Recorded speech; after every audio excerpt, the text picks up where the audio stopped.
Hello and welcome to Eye on Oakland. I'm Chuck Moss, your host, appearing through the magic of StreamYard, not Zoom, but it's virtual. It's all the same. We have a great guest for you today, one of our actually favorite people, David Hohendorf, who's the publisher of Downtown Birmingham News Magazine. I think I've got the title right. And you're the last press or media that actually covers the area.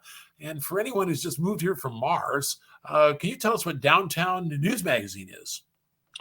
Yeah, Downtown News Magazine is a monthly publication that we direct mail to about 20,000 homes in the area of Birmingham, Bloomfield Hills, and Bloomfield Township. And it's a mix of long-form journalism on critical topics, hard news covering the municipalities and schools, personality profiles in our faces, features, and restaurant listings, and it's been well received in the community. We're approaching the end of our 12th year right now. Well, you know, in the old days, we used to have things that did that, and they were called newspapers, and we had a lot of them. But you guys are the last really people standing, and you actually have in-depth feature articles on local issues, with nobody does anymore. And you cover Oakland County. Well, someone's got to, it's not like the Oakland Press is going to do that anymore. So let's start with Birmingham. It's changing as we speak everywhere I turn around. 2040 plan is the new proposed master plan. You've read it. I've read it. What do you think? I think as you and I, before the start of the show, were agreeing that there are many good features to this plan, and it's we started on it in 2018 with charrettes and public hearings and surveys, and I think in terms of development of Birmingham and maintaining its position in the region, I think it does a pretty good job. One thing now, I was a veteran of the 2016 plan, which of course was in 96. That only took like a year and a half, but COVID intervened with the, with this one. So I get it. There were some differences between the 2016 and this one. My question is, I can see neighborhoods not being excited about stuff like seams and whatever. What do you see? I mean, the idea of letting downtown be downtown, I love that. I love it. But the neighborhoods have always been kind of a tricky animal to confront. Well, a couple of things. First, and this is my new mantra as I discuss these issues when I go to a meeting or talk to people. People forget that downtown Birmingham is also a neighborhood. That 2016 plan focused on downtown, on the commercial aspects of the downtown neighborhood and how to revitalize, how to animate the neighborhood, so on and so forth.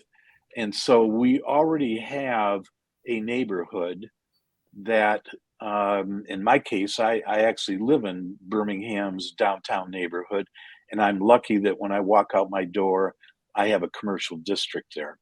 So I think in terms of the new plan, the 2040 plan, I think they've done a good job at looking at housing that will probably be needed in the future, and quite possibly along some of these seams, some of these thoroughfares where we might need some minor commercial centers to make the existing neighborhood, I guess it's a convenience for the existing neighborhoods.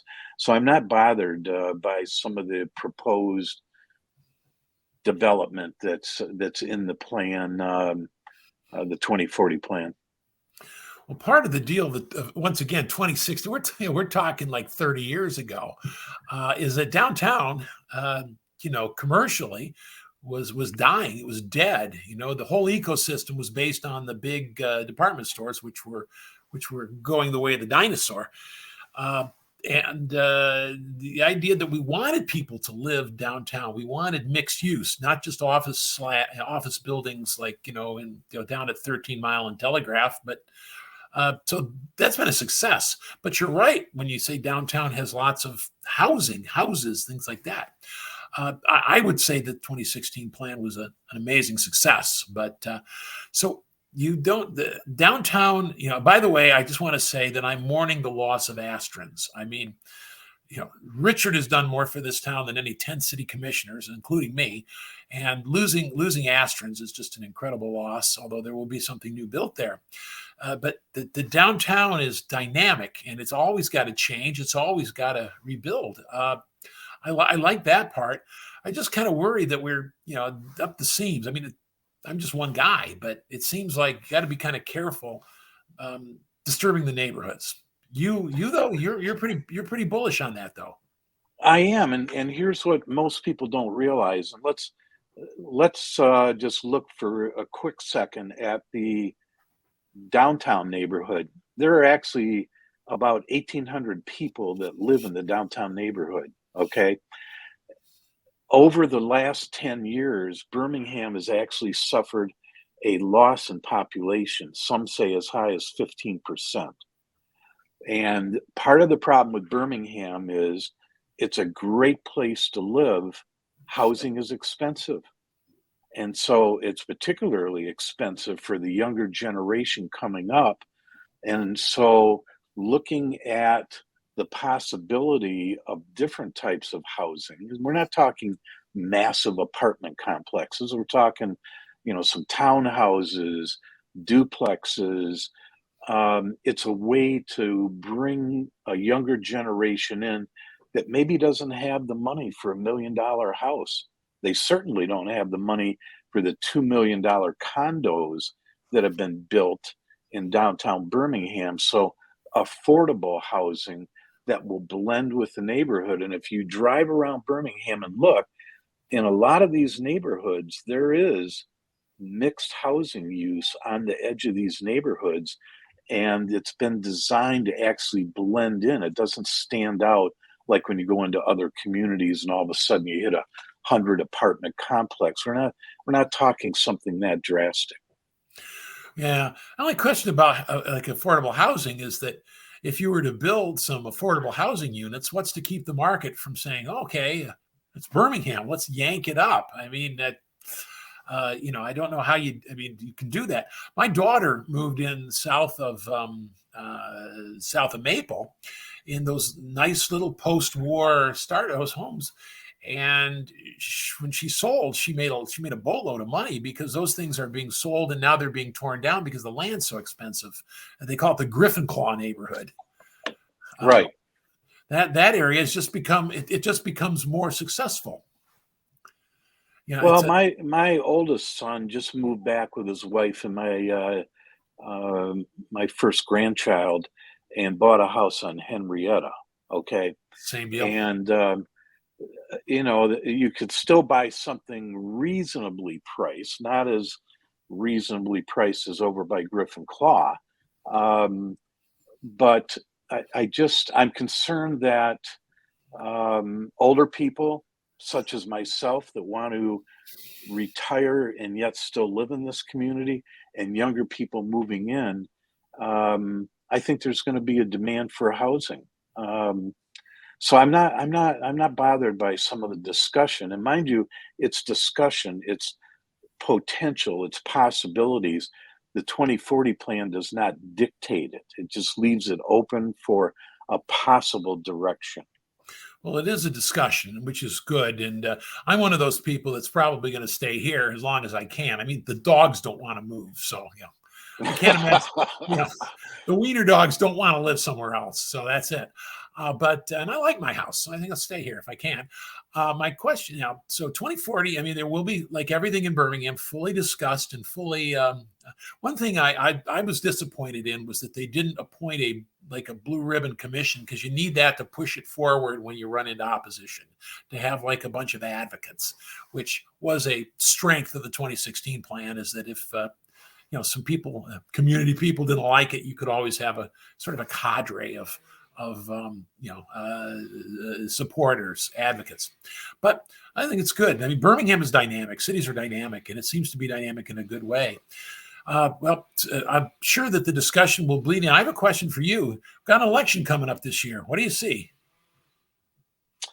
I'm not sure that the four incumbents that technically could be on the ballot that all four are going to run. I think there's discussion, rumor that Pierre Boutros will not seek re-election. I think the other three will. I think there's some issues to be discussed. So it could be a lively election. Oh, I fully expect it to be a lively election, and it's. Yeah, I've heard that about Pierre. I don't know that he's made a decision. I haven't talked to him, but remember Pierre Boutros he got elected with the largest number of votes on a write-in campaign. So right, he could change his mind after the deadline. Exactly. So I wouldn't count him out till he's out. But it's funny because there are not a lot of issues. The issues are all with the individual commissioners. That's probably a good description. I think Brad Host has billed himself as somebody that has been, quote unquote, representing the neighborhoods and not downtown. He's kind of made that a divisive issue, which I don't think most people buy into, which is why I stress that the downtown is a neighborhood, just like Little San Francisco and all the other neighborhoods out here.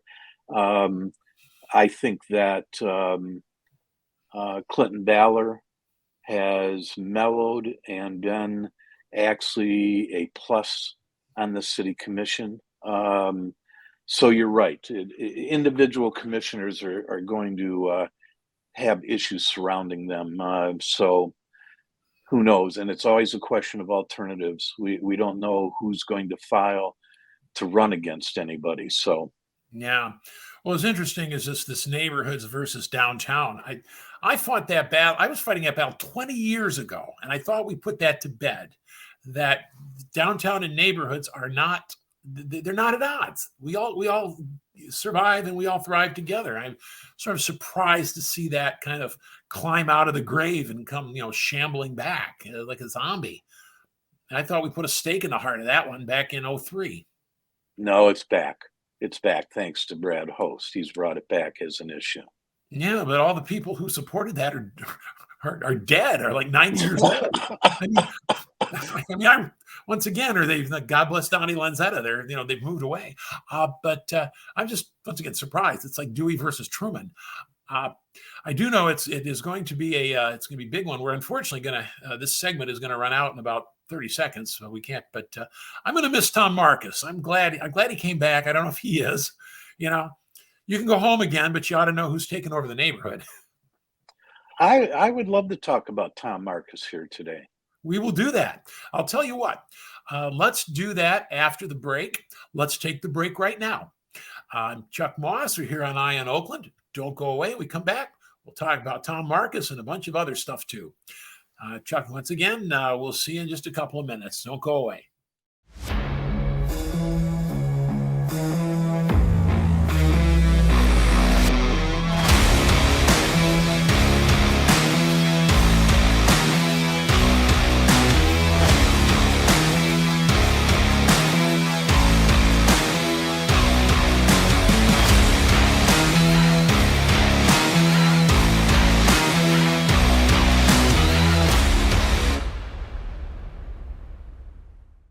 Welcome back to Eye on Oakland. I'm Chuck Moss. We're coming to you through the magic of StreamYard, which is just Zoom by another name.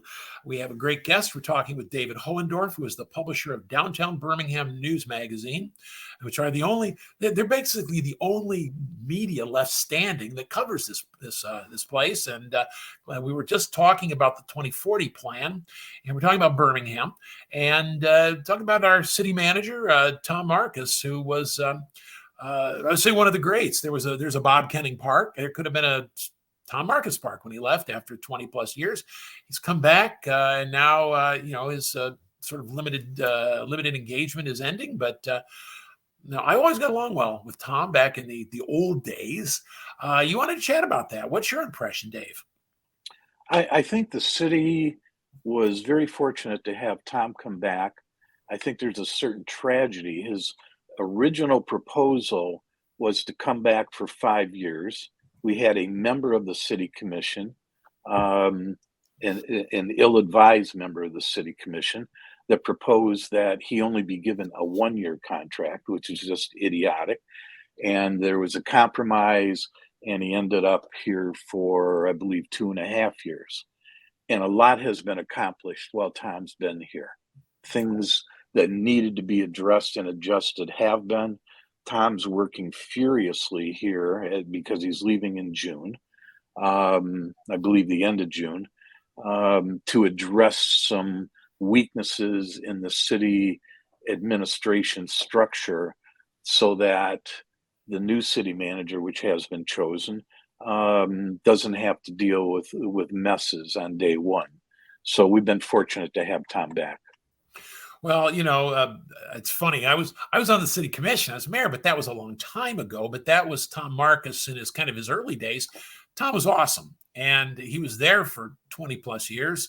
We had, like I said, Bob Kenning, whom I know was before Tom, and there is a Kenning Park. There always should be a Marcus Park, frankly, but Tom said no, he didn't want that, and then he left. If it was me, I'd move heaven and earth to keep him. And that was, back when Russ Dixon was mayor and I was mayor pro tem. We, all right, let the truth be told. We had a negotiating session with Tom. He walked into his office and said, "Your contract is up." And he goes, "Yeah." I said, "We like you. What would you like to stay?" And he's like, "What?" No, we want you to stay. What do you want? He was like, "Oh, well, I said, "Yeah, it's done. You got it." Tom is awesome. I think we would be lucky to keep him for 5 years. That's what I'd want. But I'm not there. So him leaving, at least hoping that Jana will be able to negotiate the currents of the whatever commission takes place after the election. I think I followed that interview process where they had the field of candidates and they finally narrowed it to three. And I think they made the most logical choice. I mean, she's an attorney. She has tons of experience here in Birmingham as the planning director. She has filled in on an interim basis as the director of the Birmingham Shopping District while that position was vacant.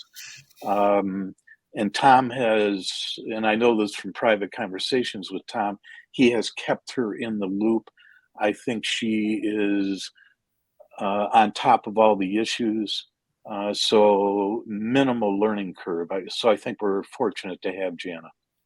Yeah, I think so too. I do know that we had a city manager who was a good guy. I think he was good.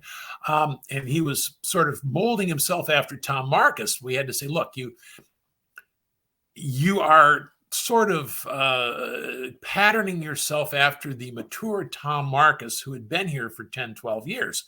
I remember before Tom Marcus was Tom Marcus, when he was just new and kind of learning his way. And, later on, Tom, of course, he knew more than any I think he always knew more than any 7 city commissioners, but it's great to have him. And I wish Jana luck. And I hope that she can, deal with 7 bosses, which is, it's always got to be a problem.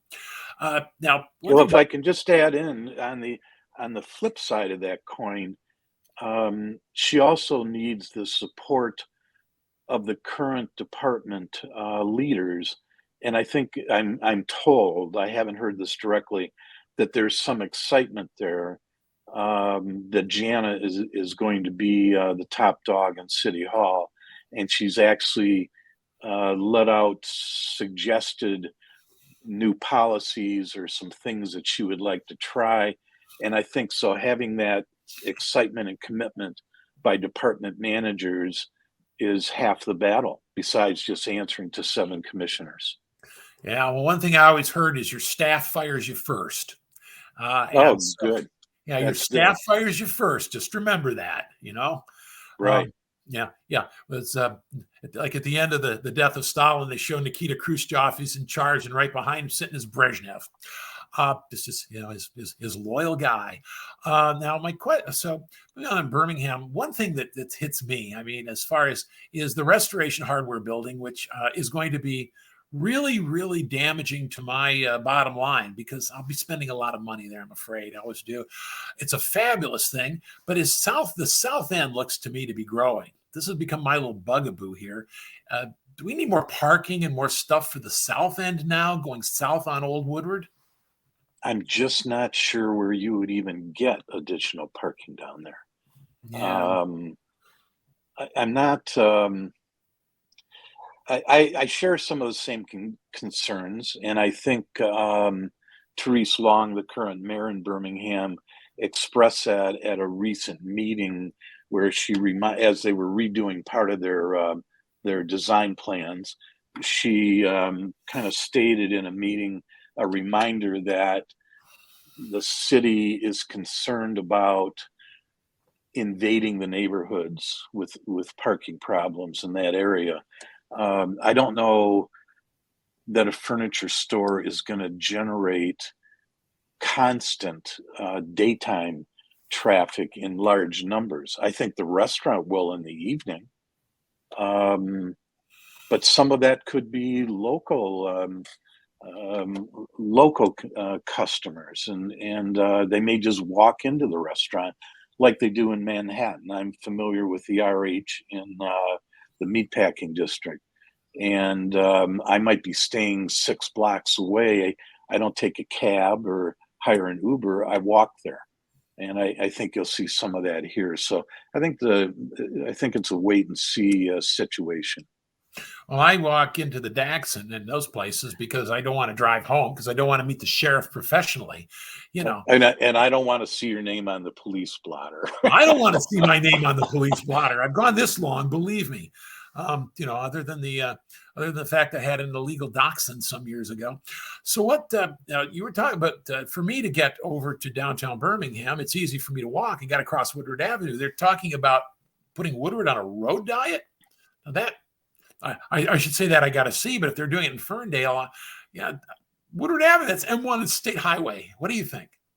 Well, and that's something that we're now working on because in those long form journalism pieces that we do in Downtown News Magazine, we start on those months ahead of time. So we already have somebody looking at the issue, the history of Woodward, how a Ferndale ended up with a speed limit that's only 35 max 40 miles an hour. I think it's 35, and we're still at 50 miles an hour here. I think we have to take a look at taming of Woodward. I think we have to look at adding multimodal lanes. Even this downtown Detroit on Jefferson has bike lanes and pedestrian lanes, and I think that's a critical issue we need to look at. And I think connecting the divided downtown has to be addressed too.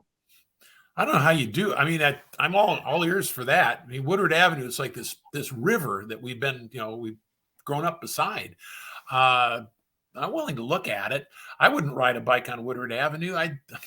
I've taken Mark Nikita to task because he rides his scooter on it sometimes. So why not put all ideas on the table and have a look at it? It seems like the MDOT is willing to at least entertain some changes, which, believe me, they have never been before. Right. I think that's a nationwide movement, though, is this idea of putting roads on a diet. With all due respect to Brooks Patterson, who was a great county executive, I disagreed with Brooks Patterson's move to add lanes on I-75. Roads become an attractive nuisance. You can keep adding lanes and it'll just draw more traffic. You don't accomplish much. And I just think that it's time that we tackle the idea of putting Woodward on a road diet and slowing the speed down as it moves through Birmingham and Bloomfield. Are you trying? Are you really trying to tell me that it's not a God-given right for us to go 60 miles an hour down Woodward Avenue? I mean, I that's just just shared radical with stuff. somebody recently. I do the allowable speed limit, and I'm constantly passed. So I suspect that 70 miles an hour is actually what's happening, and that's just insane. 70 is crazy. But if you want to go from 9 Mile all the way to Square Lake Road and make all the lights, you got to go between 53 and 57 miles per hour. That'll get you every. Now, of course, there's traffic, there's police.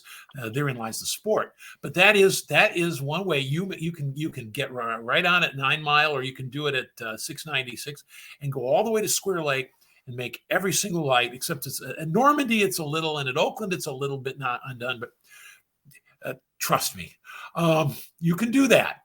And that's how you get tickets. But I think 50 miles an hour does seem a little speedy until you get up. Once you get north of Birmingham and it's the township, that's pretty limited access. I think though you're going to see already. We're seeing a proposal to develop that vacant parcel at Woodward and Maple, and with a retail on first floor, multiple use. The ninth story one.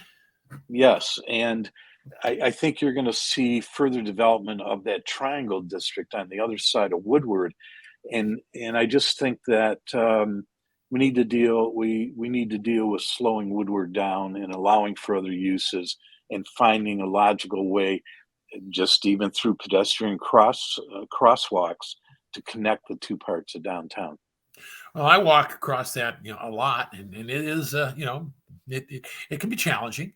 But okay, so before we run out of time, we're talking about the Triangle District. What the bloody, what's my language, are they building at South Adams at that big cement monolith? It looks like a prison. What is that? I didn't even realize that was going on until last week when somebody asked me what that is, and I haven't had time to look into it. So I wish I could answer you, but Yeah, I can't. I'm hoping that its artist's conception, when it's done, will look a lot nicer. But whatever it is, it looks awful. Not that that wasn't a dead zone that needed to be redeveloped. Definitely. Of course, I'm all for Primo's Pizza being there. That's one of my go-tos. Well, unfortunately, we're out of time. We're talking with Dave Hohendorf, and I've got a whole list of stuff. We'll have to do it again. Appreciate the work that you guys do in keeping an eye on a community. You're the last people standing. So thank you. And thanks for having me on, Chuck. I've always enjoyed talking with you when you were back in the state legislature, the county commission. You're one of those community leaders that has contributed considerably here to Birmingham. Well, I appreciate it. Now you're not having me on, but that's good. Anyway, thank you, Dave Hohendorf, who is the publisher of Downtown Birmingham News Magazine. And now you've got it from the source. I'm Chuck Moss, and thank you for all joining me here on Eye on Oakland.